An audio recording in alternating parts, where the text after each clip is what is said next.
Shalomaloha guys, my name's Breatharian Pig Dig the Fourth, and it is that time of year, my favourite time of the year. It is No Nut November. If you didn't already know, I'm actually what's known as a radical anti-fapulator. I believe that those of you who are fapulating should be brought to justice through capital punishment, that is hanging or execution by firing squad. Me, myself personally, I haven't fapulated in over 30 years, and as a consequence of this, my testicles have in fact swollen to the size of two very large GMO avocados. So that's genetically modified organism, and if you spell it backwards, GMO, it's OMG, which is oh my god, and that's basically the reaction I get when somebody lays eyes upon my swollen nutsack. So I've been really busy with No Nut November. I didn't even realise it was No Nut November. I was really stoked to see the calendar. But I've actually been working non-stop. I haven't slept in about 4 days, and the reason for this, if you also didn't know, I have a farm. We call it Breatharian Farms, and we basically are a sanctuary for animals that have been abused physically, mentally and sexually. Pig Dig the Fourth. A lot of goats actually have come under our custodianship, and one of the things that we pride ourselves on at Breatharian Farms is that we actually give the blessing of circumcision to all animals underneath our custodianship. So this week we began circumcising the goats, and we've done over 1,400 goat circumcisions in the last 4 days, and I am absolutely exhausted. It's hard work, but it's rewarding and fulfilling. A lot of people ask me, Breath, why do you bother circumcising the goats? Why put all that manpower, all that labour, all that money into something that just isn't really necessary when running a farm? And I say to them, it's the exact same reason you circumcise your children or you circumcise yourself. It's to pay homage to our Lord and Creator. And all the animals here at Breatharian Farms receive the blessing of circumcision. The other reason we do it as well is the fact that the foreskin industry right now is booming. Okay, if you guys want to get into any new industry, if you guys are a little bit worried about the current market conditions and the collapse of perhaps the Western world, the foreskin industry is going to be solid and a great place for anyone that's got sort of an entrepreneurial spirit to tap into. One of the reasons for this, of course, is the overturning of Roe versus Wade. That was a huge movement in the Supreme Court, and what that did is it put a lot of Planned Parenthoods out of business. Planned Parenthood were by far one of the largest merchants of foreskins in the world, and now they've essentially been shut down overnight. So what that creates is it creates a niche market opportunity for those of us that are in the foreskin industry to corner the market and really make some big financial gains. So our biggest competitor is gone, thank you very much.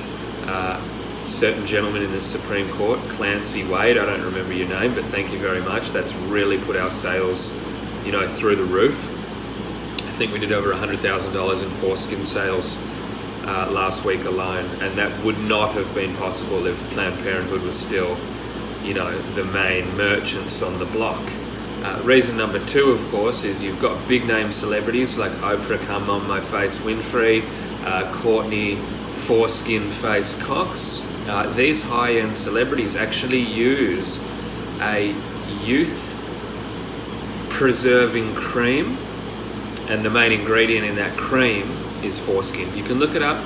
People don't believe them when I tell them this, that the celebrities are putting foreskin on their face, but that's what they do, and they pay a really top dollar to actually have access to that foreskin cream. And those foreskin cream manufacturing companies need foreskins, and hello, we're the ones that provide them. So there are our main reasons why we are have really ramped up the circumcisions on the goats this last week.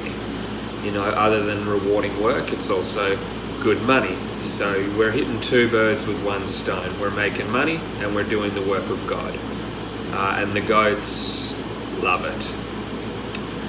So speaking of circumcision, speaking of No Nut November, I'm actually putting my money where my mouth is this month.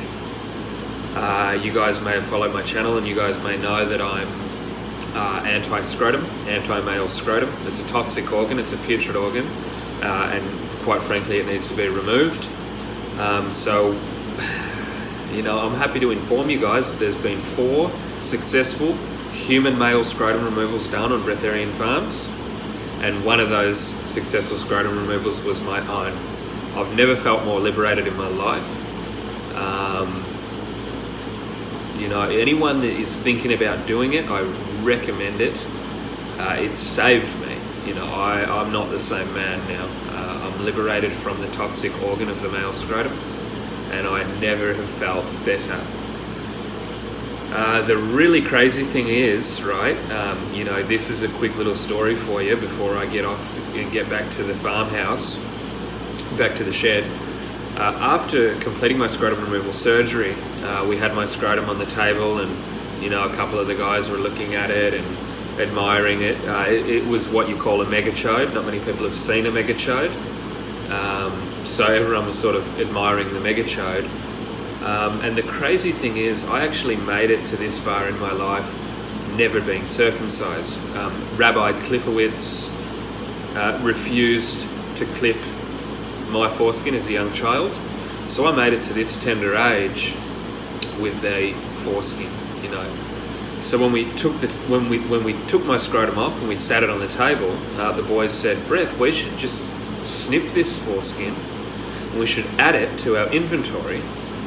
And I said, I don't know how I feel about that, but then I did some research and come to find out that a foreskin is like a fine wine. It only gets better with age. I'm a mature man, I'm an old man, so my foreskin has been aging this whole time I've been alive, and now that we're able to remove it after so many years, it's very valuable. It'll actually fetch for quite a high price on some of these markets, especially these black markets amongst certain Jewish communities. So it's going to be a huge payday. I'm really, really stoked. So that was a really, really nice surprise. I told the boys, that was their idea. So I'm going to be putting on a giant feast, okay? For those labourers on the farm that haven't devoted themselves entirely to breatharianism and they still consume food, I'll be putting on a huge feast, And speaking of food on the table, what goes better with a fine wine? Well, you'd be a fool if you didn't say a nice cheese. And we actually found that on the inside of my foreskin, there was a rare cheese. So we harvested that cheese. We divvied it up amongst some of the boys here on the farm, and they sampled it. And they said that it tasted like a aged cheddar, a sharp feta. And I said, well, that's interesting, I guess all those years of unprotected Greek paid off. So just to recap really quickly, it's No Nut November. If you cannot go 1 month without fapulation, that means you're addicted.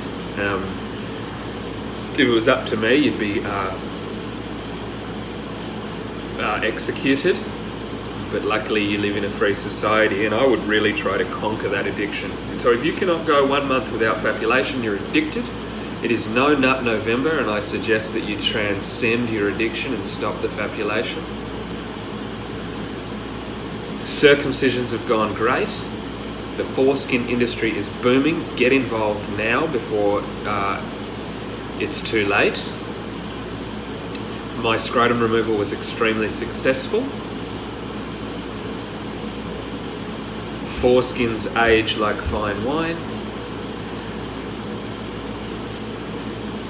And there was feta cheese on my scrotum. Thank you all for listening. I bid you farewell. Shalom, namaste, and as always, aloha.